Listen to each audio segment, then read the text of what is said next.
1장에서 9장까지는 15가지의 아들들에게 주는 교훈, 특별히 지혜하고 음녀가 이렇게 서로 비교되어지면서 지혜는 광장에서 모든 사람들이 다니는 곳에서 공개적으로 우리에게 들으라고 외치고 있고, 반면 음녀는 으슥한 곳, 혼자 있는 곳, 사람들이 보지 않는 곳, 그곳에서 은밀하게 다가와서 이제 죄를 짓도록 결국 사망으로 이끌어가는 이런 모습들을 보면서 아들들을 향해서 특별히 이런 부분들에 주의할 것을 솔로몬이 경계했던 것들을 같이 이렇게 보았습니다. 10장부터 시작되어져서 진행되어지는 솔로몬의 잠언 총 375개라고 그랬죠. 솔로몬의 이름의 값을 따라서 375개가 증거되어지고 있는데, 같은 단어끼리 이렇게 동의 반복법으로 또는 다른 낱말끼리 지혜로운 자, 미련한 자 이렇게 해서 반어가 반대말이 이게 반복되어지는 그런 방법으로 이렇게 살펴보고 있습니다. 자, 오늘은 이제 19장 같이 이렇게 보시겠습니다.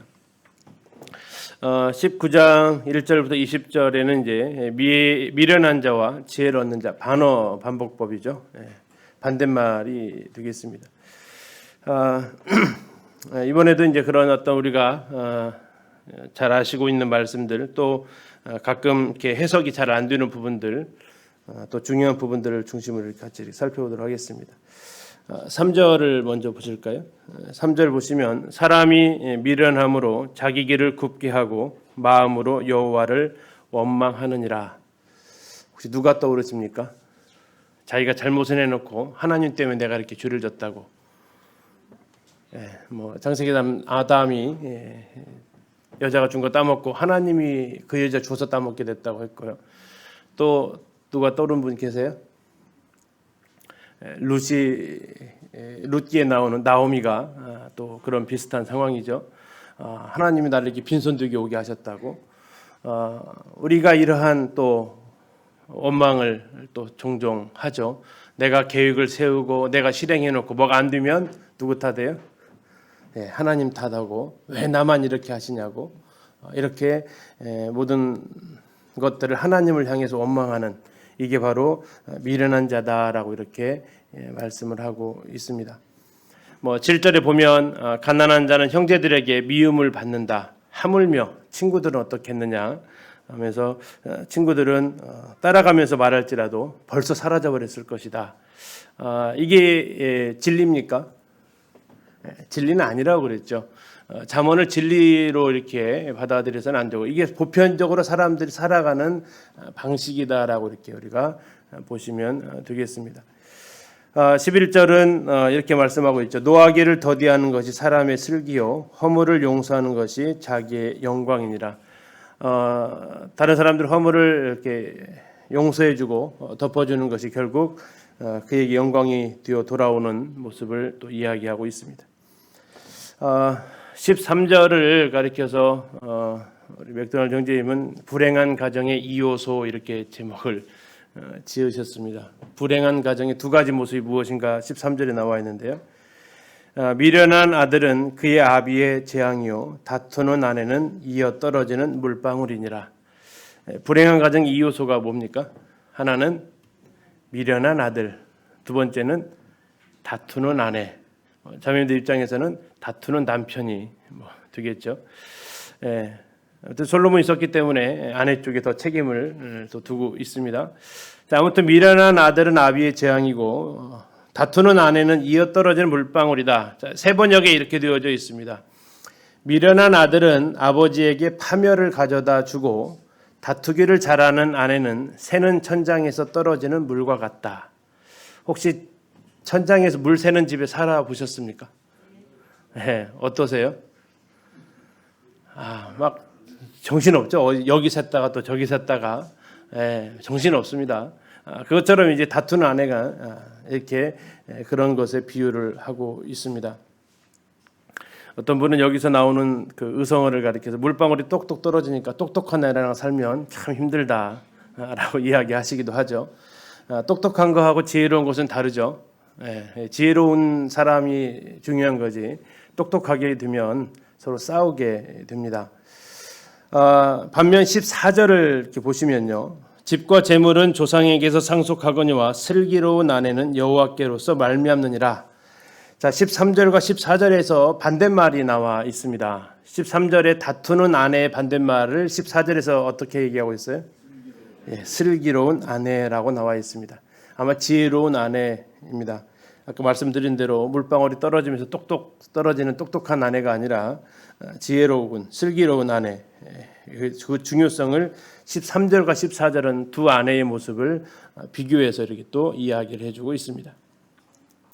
17절에 가난한 자를 불쌍히 여기는 것은, 불쌍히 여긴다라고 나와 있는데 다른 번역 성경으로 말하면 은혜를 베푸는 것은 이런 의미로 쓰여져 있습니다. 다시 말해서 가난한 사람에게 은혜를 베푸는 것은 여호와께 구워드리는 것이다.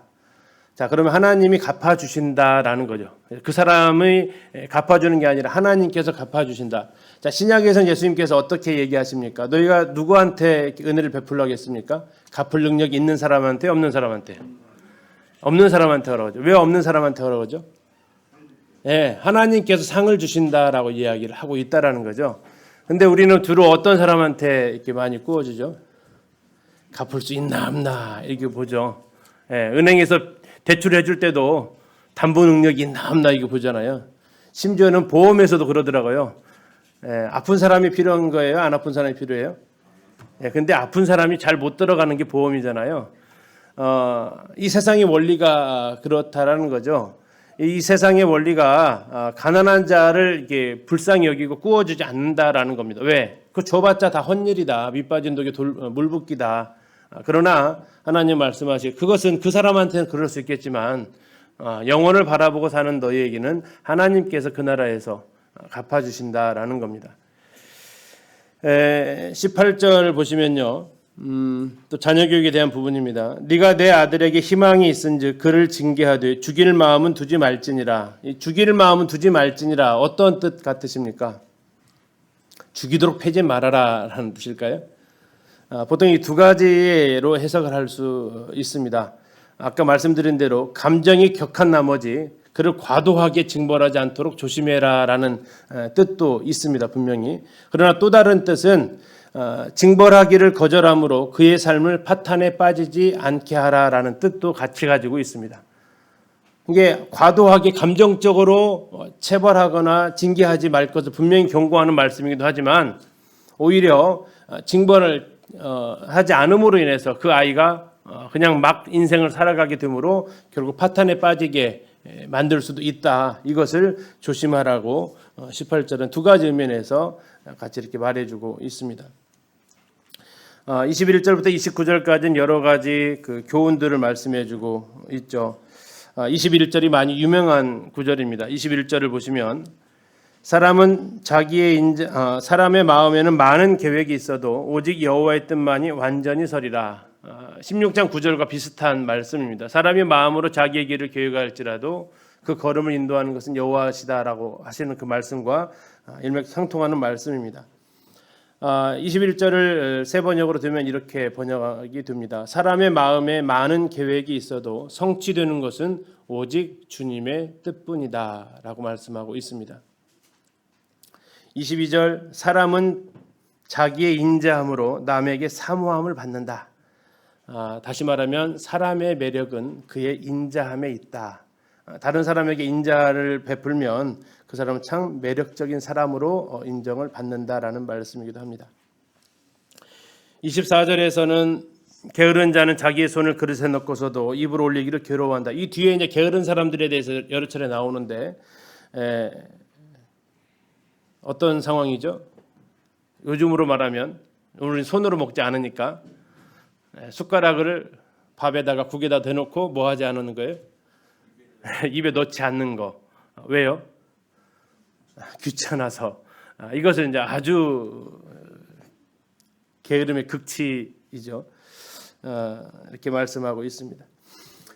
자, 20장으로 가면 인간의 삶에 대해서 또 이야기를 하고 있습니다. 1절에서 5절까지는 지혜로운 삶에 대해서 말하고 있는데요.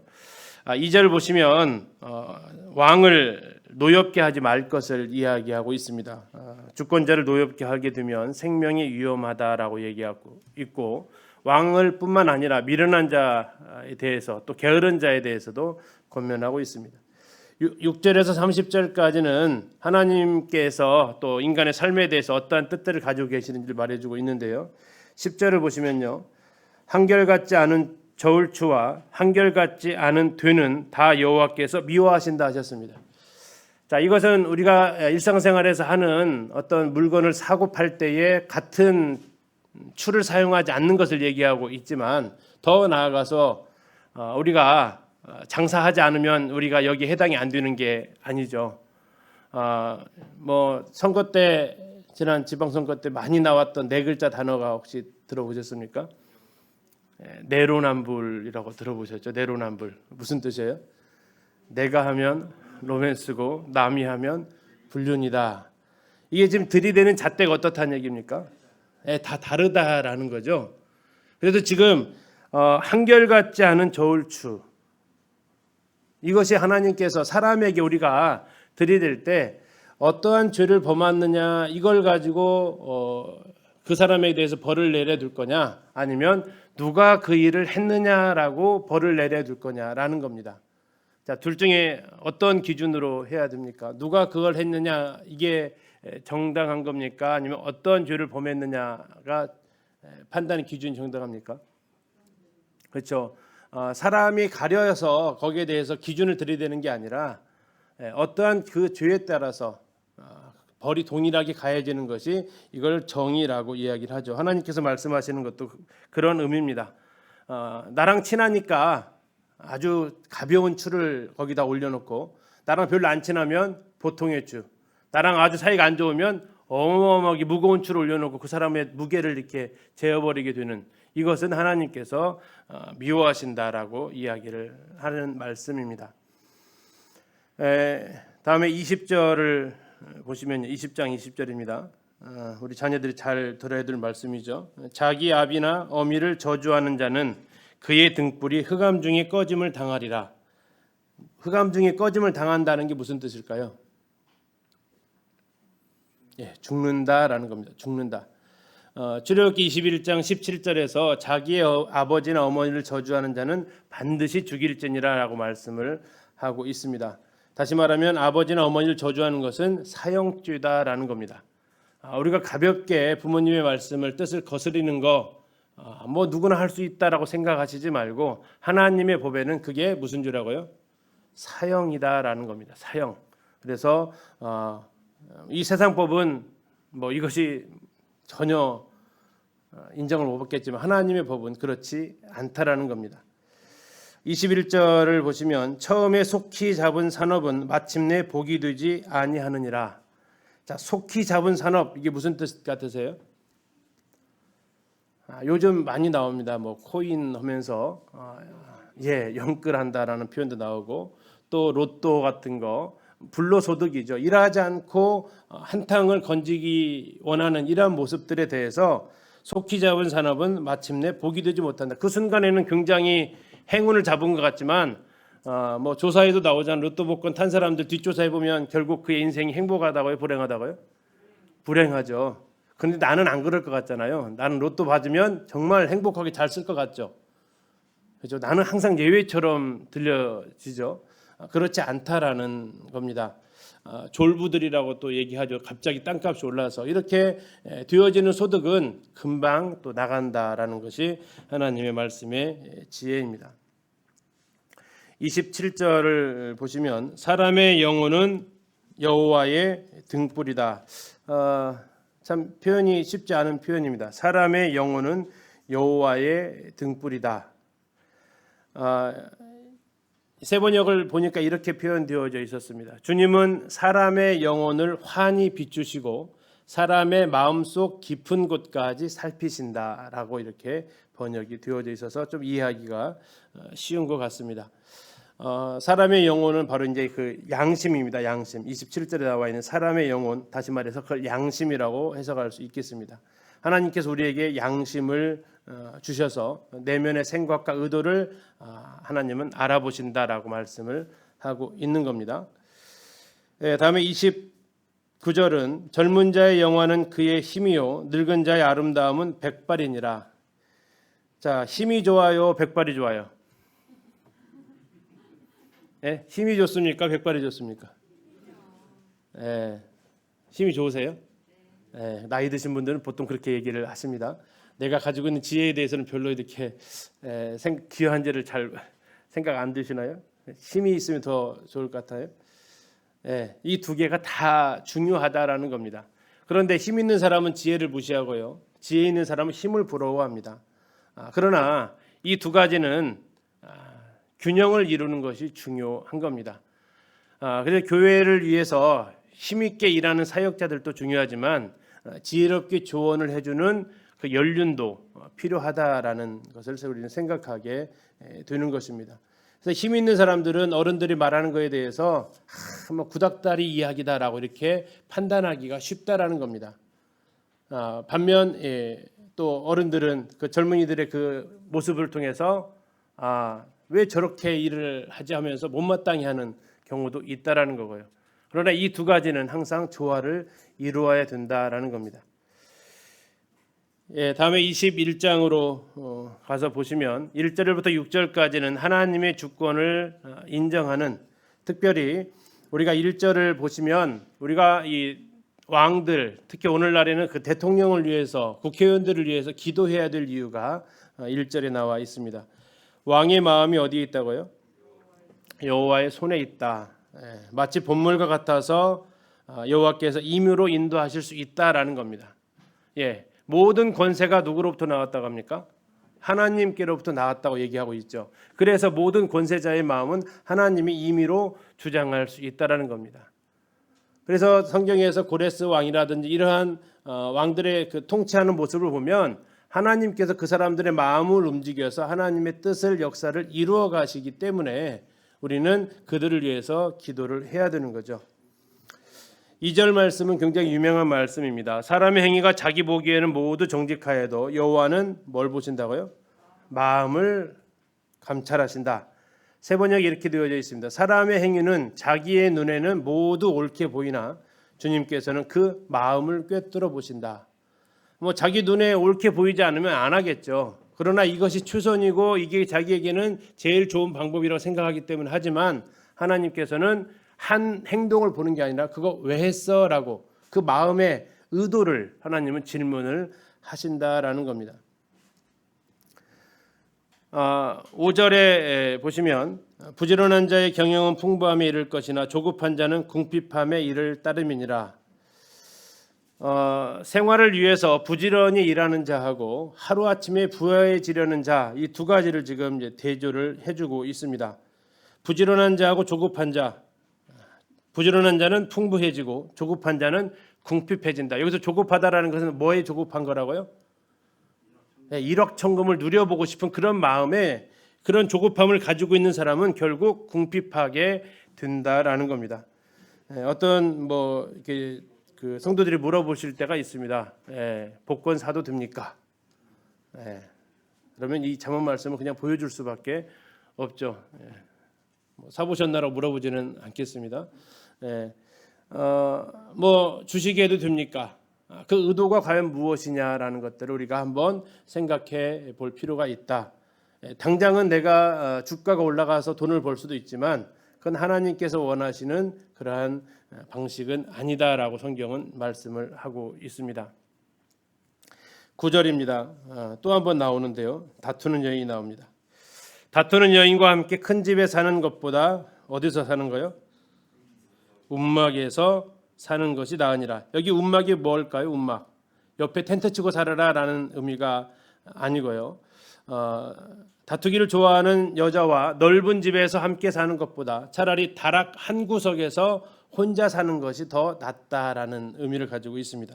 그 나나주에 2번 해놓고 움막 밑에 써 있죠. 지붕의 한 모퉁이. 이제 다락 한쪽에서 사는 것이 훨씬 낫다. 자, 19절은 또 다른 표현을 하고 있습니다. 19절로 가서 보실까요? 자, 다투며 성내는 여인과 함께 사는 것보다 뭐가 낫다고요? 광야에서 혼자 사는 것이 낫다. 뭐 이건 뭐 자매님들도 마찬가지일 겁니다. 다투는 남편과 사는 거 이것도 역시 같은 맥락이겠죠. 그래서 가정이 화목하지 않은 것은 아무리 큰 집, 아무리 좋은 집이 필요 없다. 차라리 그때는 혼자 지내는 것이 더 낫다라고 또 이야기를 하고 있습니다. 13절을 앞으로 다시 가져보시면 귀를 막고 가난한 자가 부르짖는 소리를 듣지 아니하면 자기가 부르짖을 때에도 들을 자가 없으리라. 가난한 사람의 부르짖음에 귀를 막으면 자기가 부르짖을 때 아무도 대답하지 않는다라고 이렇게 번역을 또 할 수도 있습니다. 우리가 이런 삶의 여러 가지 지혜들을 이렇게 계속 보는데 22장으로 가면 16절까지 해서 그 솔로몬의 잠언 375개가 이제 마무리가 되는데요. 22장 1절 가서 보시면 22장입니다. 1절부터 16절까지가 재물과 자녀 교육에 대한 태도를 말씀을 해주고 있습니다. 재물보다 더 중요한 것이 명예고 은금보다는 은총이 더 귀하다라고 이야기를 하고 있습니다. 6절 말씀입니다. 유명한 말씀입니다. 마땅히 행할 길을 아이에게 가르치라. 그리하면 늙어도 그것을 떠나지 아니하리라. 자, 이것도 이제 두 가지로 해석을 보통 합니다. 하나는 마땅히 행해야 될 사람으로서의 바른 도리를 가르치라라고 얘기를 하죠. 그래서 여기서 이제 우리는 3살 버릇 80까지 간다라는 말을 하죠. 그런데 유대인들에게서 또 하나가 있는데 바로 경제적으로 자기가 살 수 있는 길을 어려서부터 가르치라라고 이렇게 이야기를 한다라는 의미도 담겨져 있다고 합니다. 그러니까 어려서부터 자기가 생계를 꾸려나갈 수 있는 손기술 하나 정도는 가르쳐라. 그러면 늙어서까지 그것을 계속해서 활용해서 생활할 수 있다라는 의미도 이 6절에 같이 담겨져 있다고 이야기를 하고 있습니다. 9절을 보실까요? 22장 9절입니다. 선한 눈을 가진 자는 복을 받으리니 이는 양식을 가난한 자에게 주민이라. 자, 아까 가난한 자에게 주는 것은 여호와께 꾸이는 것이다라고 보셨죠. 자, 새 번역은 이렇게 번역하고 있습니다. 9절을 남을 잘 보살펴주는 사람이 복을 받는 것은 그가 자기의 먹거리를 가난한 사람에게 나누어 주기 때문이다. 이게 내 것을 가지고 가난한 사람에게 나눌 것을 권하고 있습니다. 자, 이제 17절을 가서 보시면 지난번에 밑줄 한번 쳐보시라고 했죠. 이제 새로운 잠언이 전개가 됩니다. 17절에 너는 귀를 기울여 누구의 말을 들으라고요? 지혜 있는 자의 말씀을 들어라라고 합니다. 그래서 이제 앞으로 전개되는 것은 지혜자의 말씀이 1, 2가 나오는데 이 17절부터 시작해서 24장 22절까지가 지혜자 1의 말씀이 됩니다. 자, 이렇게 지혜자가 말하는 이유가 21절에 나와 있는데요. 21절, 20절부터 보실까요? 내가 모략과 지식이 아름다운 것을 너를 위해 기록해가지고 네가 진리의 확실한 말씀을 깨닫게 하며 또 너를 보내는 자에게 진리의 말씀으로 회답하게 하려 함이 아니냐. 회답하기 위해서 이 잠언의 이 지혜자가 이런 말씀을 기록했다라고 말씀을 하고 있습니다. 그래서 솔로몬의 말씀 이게 지혜자일 수도 있습니다. 솔로몬 자체가 이 지혜자일 수도 있는데 솔로몬의 이야기를 쭉 하다가 지혜자가 한 말들을 이게 좀 모아놓은 부분으로도 볼 수 있다는 겁니다. 우리가 잠언을 잘 알고 지혜가 있으면 21절에 말씀하시를 진리의 말씀을 깨달아서 다른 사람이 나한테 물어볼 때에 바르게 대답을 해줄 수 있다라는 내용으로 이렇게 해석이 되는 겁니다. 자, 그러면 이제 22절부터 그 지혜가 24장 22절까지 쭉 지혜자의 잠언이 기록이 되어져 있습니다. 24절을 보시면요. 노를 품는 자와 사귀지 말며 울분한 자와 동행하지 말지니. 울분한 자가 누굽니까? 울분한 자. 화를 잘 내는 사람입니다. 그러니까 거기 이 지혜자가 권하는 겁니다. 노를 품는 자와 사귀지 말라는 것은 성급한 사람과는 사귀지 말아라. 울분한 자와 동행하지 말라는 것은 화를 잘 내는 사람과 함께 다니지 말아라 라고 이야기를 하고 있습니다. 다음에 29절 굉장히 유명한 말씀이죠. 네가 자기의 일에 능숙한 사람을 보았느냐? 이러한 사람은 왕 앞에 설 것이요 천한 자 앞에 서지 아니하리라. 자기 일에 이렇게 능숙하게 되는 사람은 존귀한 취급을 받는다라는 말씀이죠. 자, 23장에서는 매일의 양식에 대해서 1절부터 8절까지 말씀을 하고 있습니다. 자, 여기서 이제 금하고 있는 것은 부자 되려고 너무 애쓰지 말라라고 권하고 있습니다.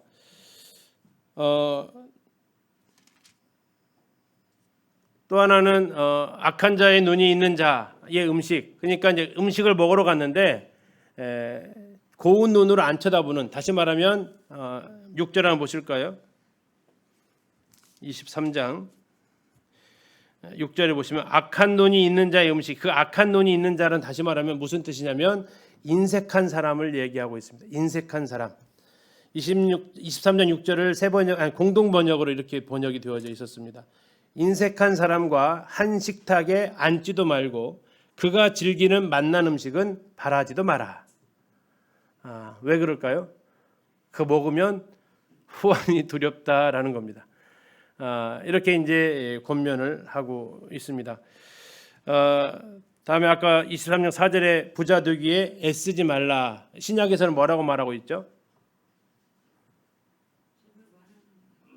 뭐가 일만하기 뿌리라고 그랬죠? 돈을 사랑함이. 돈을 사랑함이 일만하기 뿌리라고 했다면 잠언에서는 부자 되는 걸 애쓰는 것 같은 거죠. 부자 되기를 애쓰는 것하고 돈을 사랑하는 것은 같은 맥락입니다. 내 사사로운 지혜를 버릴지어다 라고 했는데 그런 생각은 싹둑 잘라버려라 라는 겁니다. 자, 9절부터 28절은 여러 가지 삶의 지혜를 말씀하고 있습니다. 13절 자녀 교육에 대해서 여러 차례 나오는데 자꾸 이 징계하는 부분이 나오죠. 아이를 훈계하지 아니하려고 하지 말라. 채찍으로 그를 때리지라도 그가 죽지 아니하리라 나오고 있습니다. 아까 그 말씀과 또 연결해서 보시면 되겠습니다. 죽게 때리지 말라라는 그 의미만 가지고 있지는 않다라는 겁니다. 다음에 15절과 16절을 같이 이렇게 좀 보시면요. 15절 16절입니다. 내 아들아 만일 내 마음이 지혜로우면 나고 내 마음이 즐겁겠고 만일 내 입술 나의 아들의 입술이 정직을 말하면 내 속이 유쾌하리라. 자녀들의 삶은 누구의 정신 건강에 영향을 준다는 얘기예요? 부모의 정신 건강에 아주 지대한 영향을 끼친다라는 겁니다. 여기 자녀들 있는데 부모님들이 빨리 돌아가게 하시고 싶으시면 어떻게 하라고요? 부모를 근심시키면 된다라는 겁니다. 그래서 자녀들의 이러한 참 지혜롭지 못한 삶의 모습은 부모의 생명을 단축시킬 뿐만 아니라 정서적으로 아주 좋지 않은 영향을 끼치게 된다라는 겁니다. 다음에 20절을 보시면요. 술을 즐겨하는 자들과 고기를 탐하는 자들과도 더불어 사귀지 말라. 앞에는 좀 이해가 가시죠? 술을 즐겨하는 자고 사귀지 말라. 근데 그 다음에 뭐라고 나왔어요? 고기를 탐하는 자들과도 사귀지 말라고 나와 있어요. 좀 당황스럽지 않으신가요? 자, 고기를 탐한다라는 게 뭘까요? 먹는 것에 모든 집중을 하는 그런 사람들 있죠. 살기 위해 먹습니까? 먹기 위해 삽니까? 이 사람은 먹기 위해 사는 사람이죠. 먹기 위해 사는 사람하고는 가까이 하지 말라는 겁니다. 우리는 살기 위해서 먹지 먹기 위해서 살지는 않습니다. 고기 먹는다고 나무라지 마시고 고기 먹는 아들한테 이 말씀 들이대지는 마시고 정말 먹기 위해 사는 것처럼 모든 인생이 정말 먹기 위해 사는, 가끔씩 이 동남아 가서 보면 하루 생일 잔치를 하기 위해서 1년을 모으는 사람들이 정말 있더라고요. 그리고 그 하루에 다 써요. 1년 모았던 모든 돈을. 그분은 생일 하루를 위해서 1년을 모으는, 그리고 그것을 아주 당연한 것처럼 여기고 살아가는 사람들의 모습을 참 보면서 참 안타까운 생각도 들기도 했습니다. 다음에 25절을 보시면 우리 어머니들 아주 좋아하시는 말씀입니다. 이거 자녀들한테 꼭 외워 들려주세요. 어머니들 25절 같이 한번 읽어볼까요? 시작. 내 부모를 즐겁게 하며 너를 낳은 어미를 기쁘게 하라. 자, 자녀들한테 외워도록 해야겠죠. 자, 세번역 성경은 이렇게 나와 있습니다. 그 단어 하나가 추가됐어요. 너의 어버이를 즐겁게 하여라. 특히 너를 낳은 어머니를 기쁘게 하여라.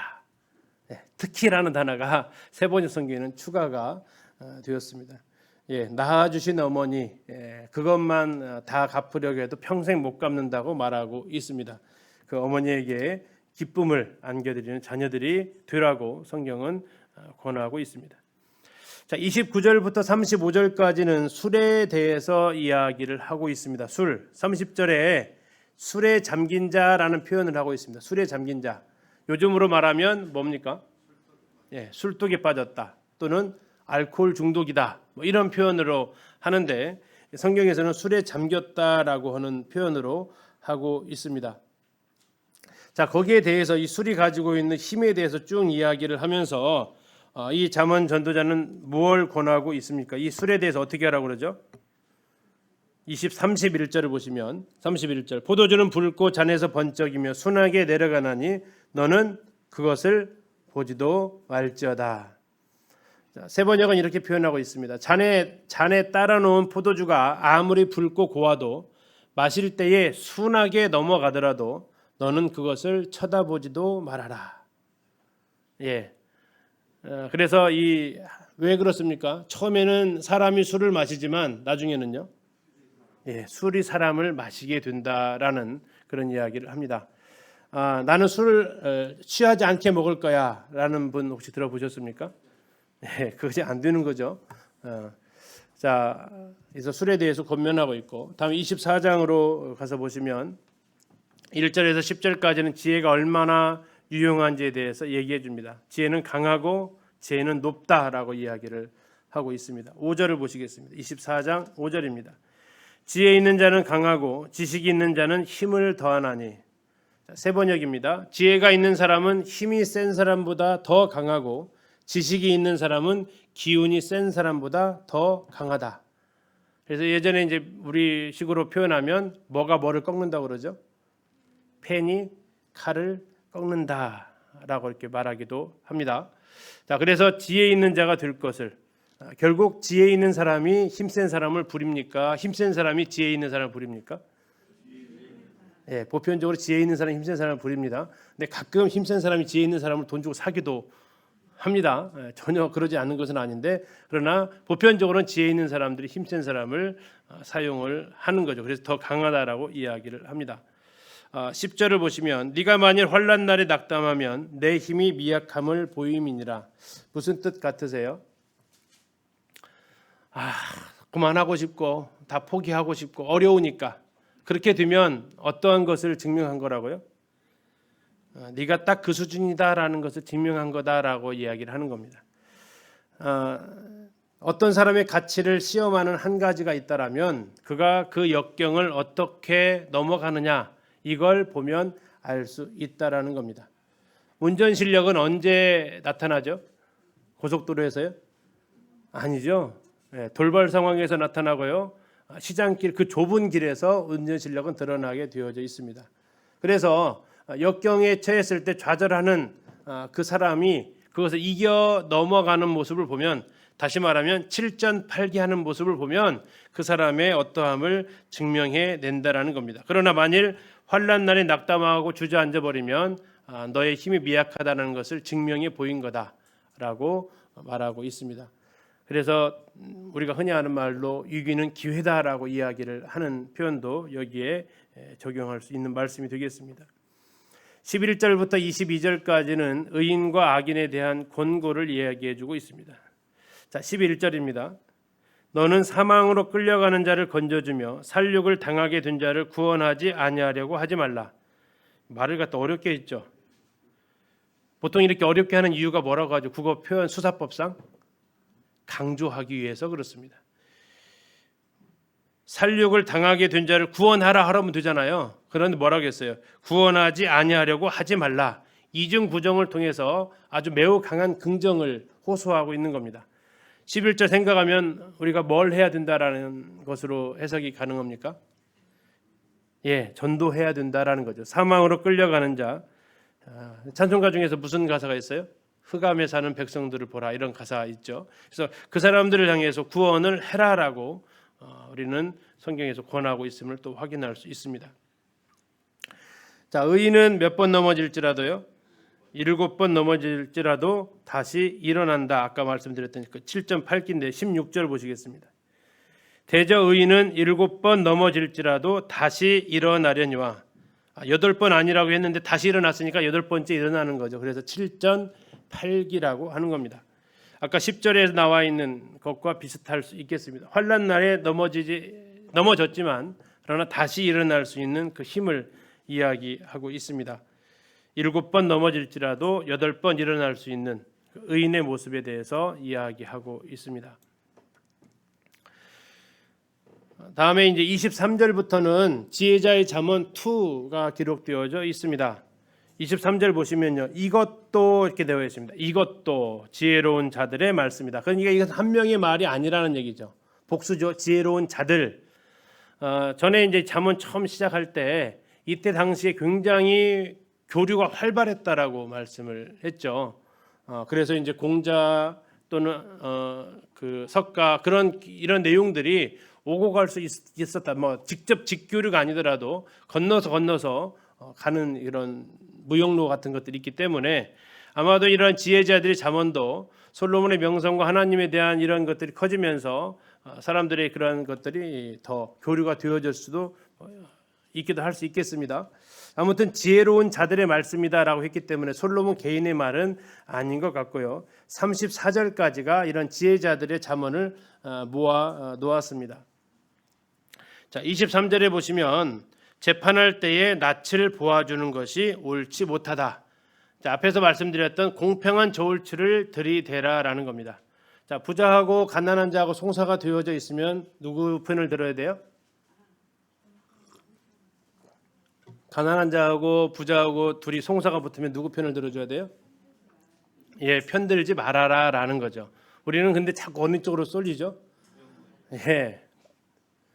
세상은 돈 있는 사람 쪽으로, 강한 사람 쪽으로 쏠리고 우리는 치근한 마음이 돈 없는 사람한테 자꾸 쏠리죠.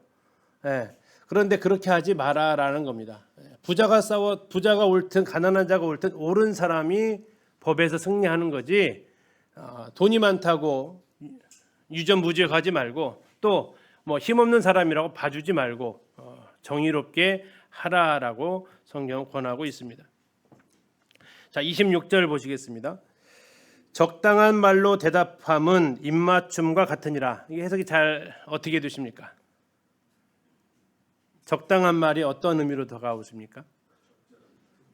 듣기 좋은 말, 적절한 말. 세번역은 바른 말이라고 표현하고 있습니다. 다시 말하면 바른 말을 해주는 것이 참된 우정이다. 이렇게 하니까 좀 그 뜻이 좀 더 명확해지는 것 같습니다. 그러니까 좋은 말, 듣기 좋은 말만 해주는 것이 참된 우정이 아니라 바른 말을 해줄 수 있는 사이가 참된 우정이다라는 겁니다.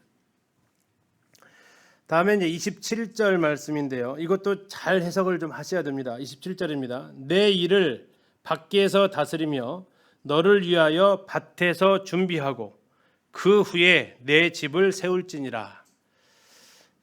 무슨 뜻 같으세요? 우리는 보통 수신제가 치국평천하라고 자기 집부터 다스리라고 했죠. 그렇죠? 근데 여기는 지금 뭐부터 하라고 그래요? 바깥 일부터 하라나요? 이게 맞나요, 그럼요? 자, 이건 결혼에 대한 이야기입니다. 결혼에 대한 이야기. 다시 말하면 집을 건축하기 전에, 집을 건축하다는 얘기는 가정을 세운다라는 얘기입니다. 근데 가정을 세우기 전에 해야 될 일이 있다라는 얘기입니다. 뭘 해야 된다고요? 자, 우리가 집을 짓는다고 생각할 때 무작정 걷다 집을 짓지 않잖아요. 뭐부터 하죠?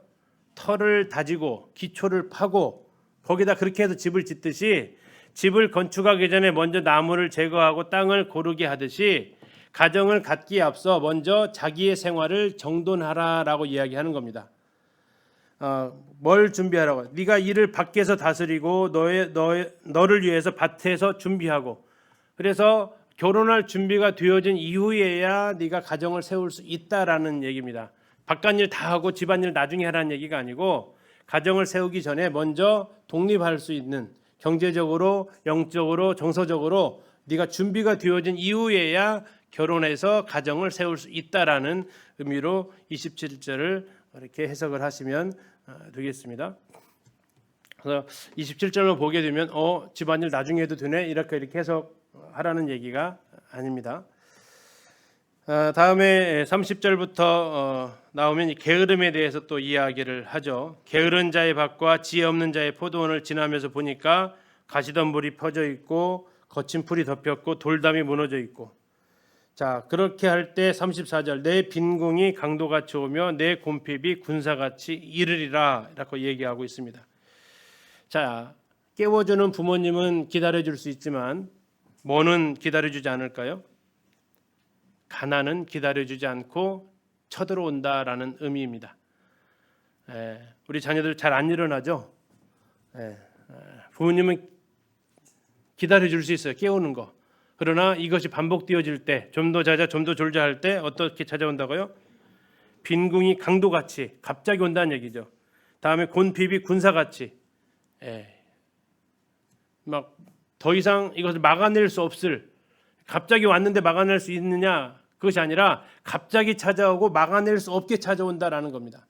그래서 이 게으름은 정말 자녀를 망치는 일이 된다라는 얘기죠.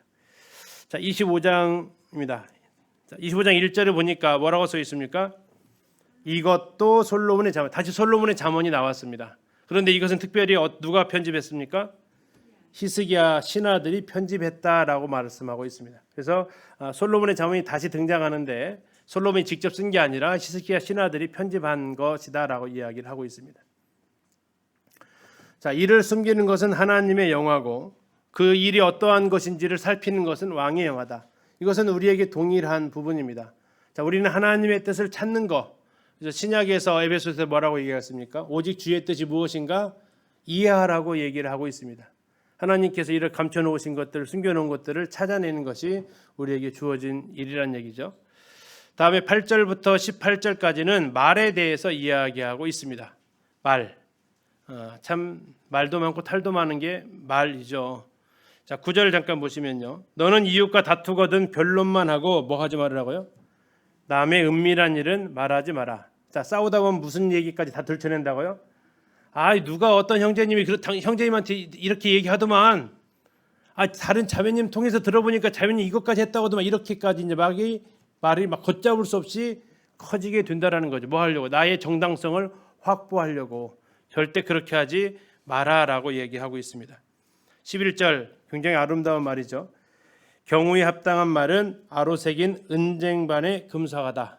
자, 은쟁반의 금사과가 좋아요? 금쟁반의 은사과가 좋아요? 은쟁반에 금사과를 놔야 금사과가 튀죠. 금사과에다 은쟁반 넣으면, 은사과 넣으면 안 튀는 거죠. 그래서 은쟁반에 금사과, 헷갈리시는 분들 가끔 있으시더라고요. 그래서 은쟁반에 금사과를 놔야 더 돋보이게 되고 그렇게 아름답다라고 말하고 있습니다. 13절도 유명한 말씀이죠. 충성된 사자는 그를 보낸 이에게 마치 추수하는 날에 뭐 같다고요? 얼음 냉수 같다. 얼마나 시원하겠습니까? 그 주인의 마음을 시원하게 해준다. 충성된 사자가 이렇습니다. 15절도 유명합니다. 뒷부분이 오래 참으면 관원도 설득할 수 있나니 부드러운 혀는 뼈를 꺾는다라고 얘기하고 있습니다. 부드러운 혀는 뼈를 꺾는다. 자, 18절은요. 잠시 잘 보시면 자기의 이웃을 쳐서 거짓 증거하는 사람은 세 가지로 얘기합니다. 첫 번째는 뭡니까? 방망이고 칼이고 뾰족한 화살이래요. 방망이는 뭐 하는 겁니까? 부시는 겁니다. 이게 이웃에게 거짓말로 이렇게 증거하면 그 사람의 가정을 산산이 부셔버린다라는 얘기입니다. 칼은 뭐 하는 겁니까? 잘라내는 거죠. 뾰족한 화살은요, 꿰뚫고 지나가 버리는 겁니다. 그래서 한 사람의 영혼을 이렇게 망쳐버릴 수 있다라. 그래서 절대 거짓 증거하지 말라고 권면하고 있습니다. 자, 20절입니다.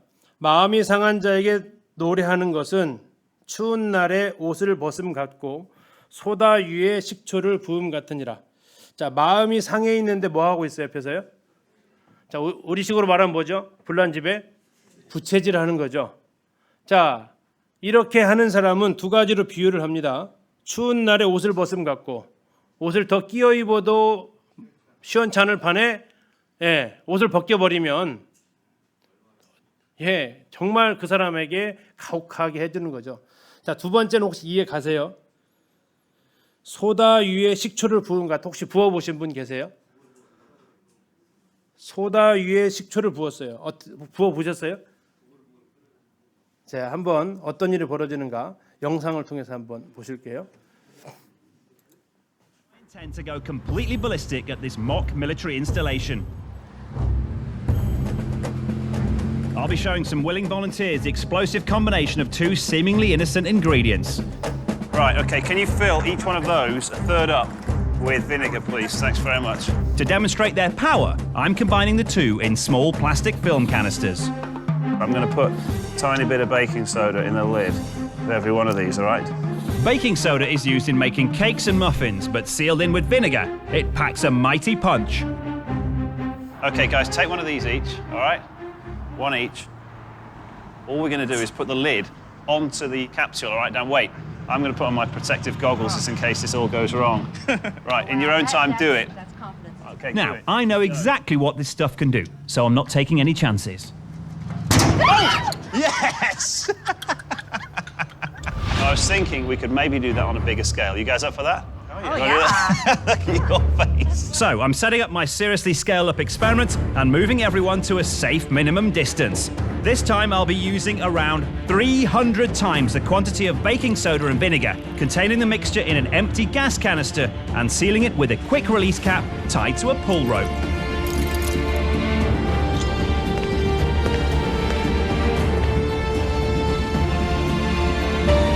This time we're going to try and launch that from that.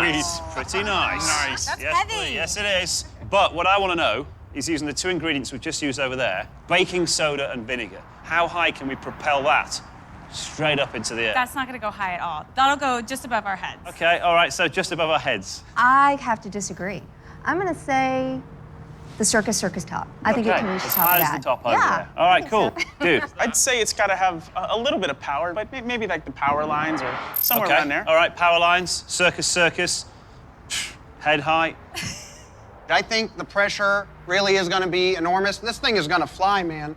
It might hit the stratosphere. It's going to go up there. Yes, some confidence. Yeah, that's what I like. my Yes. buddy. Right, let's find out. I'm going to go and get it ready, all right? My homemade missile weighs just over 2 pounds. 킬로그램짜리가 So how far will the baking soda and vinegar send 쏟아하고 it? 10초만 Up to head 섞었을 height, 텐데. as high as the power lines at about 35 feet, the height of the Circus Hotel, approximately 300 feet, or even into the stratosphere at about 30,000. 얼마큼 올라갈 것 같으세요? 1, 2, 3, 4 중에서. Now I intend to go completely ballistic at this mock military installation. I'll be showing some willing volunteers the explosive combination of two seemingly innocent ingredients. Right, okay, can you fill each one of those a third up with vinegar, please? Thank you. Really want to do this. Should we do this? Do it! All right. Circus Hotel. So one of my group was right.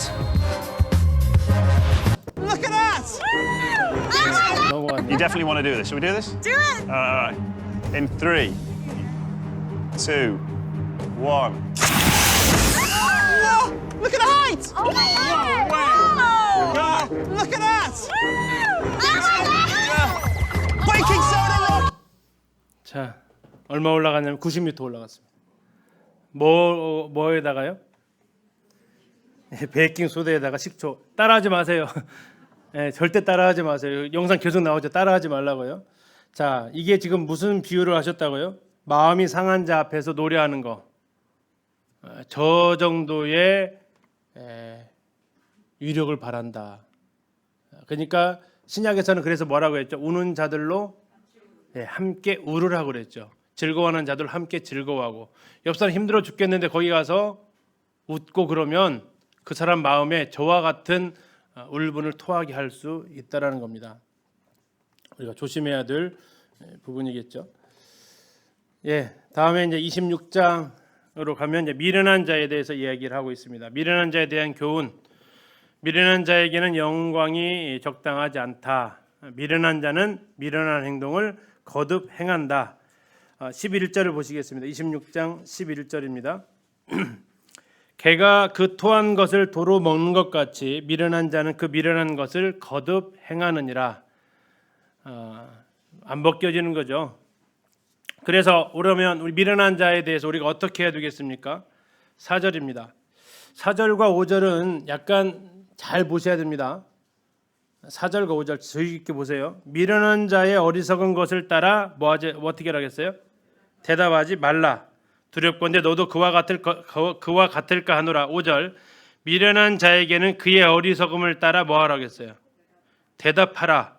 두렵건대 그가 스스로 지혜롭게 여길까 하노라. 4절과 5절이 어떻게 돼 있죠? 모순이라고 그러죠. 4절에서는 미련한 자가 얘기하면 대답하라고 말라고요? 하지 말라고 했죠. 5절에서는요. 미련한 자에게는 어리석음을 따라서 대답하라고 했죠. 이 어떻게 해석할 수 있죠? 뭐가 맞아요, 그럼요? 네, 둘 다 맞아요. 둘 다 맞는데 좀 해석을 좀 해드리겠습니다. 4절은 새 번역은 이렇게 되어져 있습니다. 미련한 사람이 어리석은 말을 할 때에는 대답하지 마라. 너도 그와 같은 사람이 될까 두렵다. 5절 미련한 사람이 어리석은 말을 할 때에는 같은 말로 대응해줘라. 그가 지혜로운 채 할까 두렵다. 다시 말하면 이 모순처럼 보이지만 이 4절은 어리석은 자에게 대답하지 말라고 했고 5절은 대답하라고 했잖아요. 근데 이제 왜 그렇게 대답하지 말고 대답해야 되는지 그 뒤에서 이야기해주고 있습니다. 어리석은 자에게 대답을 하지 말아야 되는 이유가 뭡니까?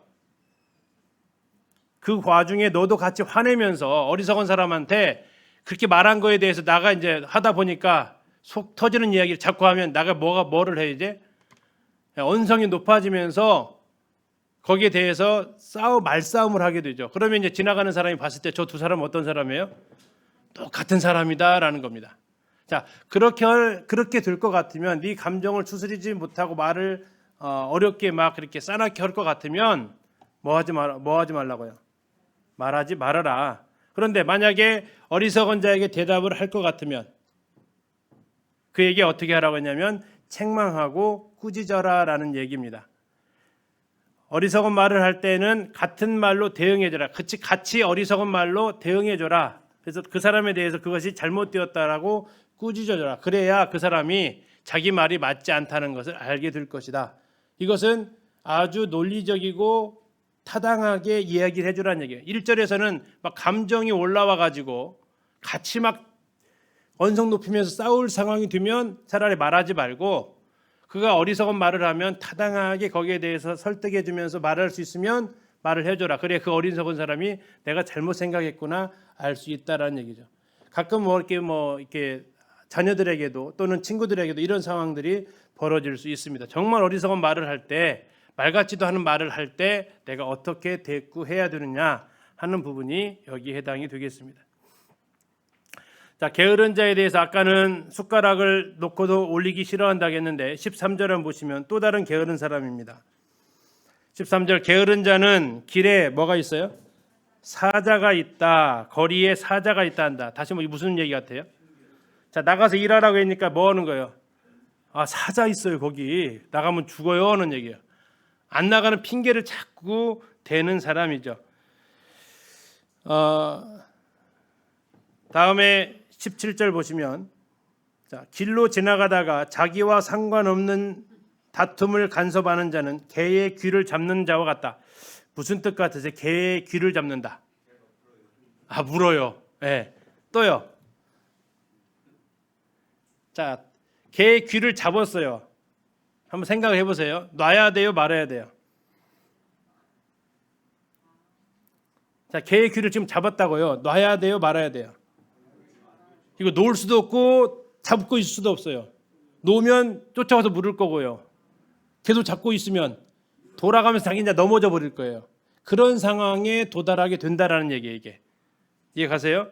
지나가다가 자기와 상관없는 다툼에 간섭하게 되면 빼도 박도 못하고 이제 거기에 이제 그대로 내가 당할 수 있다. 그래서 여기서 뭐라고 하냐면 그 개의 귀를 잡는 것과 같다라고 얘기해. 놓을 수도 잡을 수도 없는 그 상황에 들어가게 된다라고 권면하고 있는 겁니다.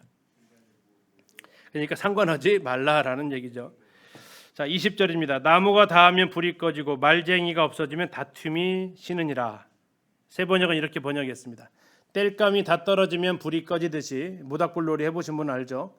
남의 말을 잘하는 사람이 없어지면 다툼도 그친다. 다툼은 누구로부터 시작이 된다고요?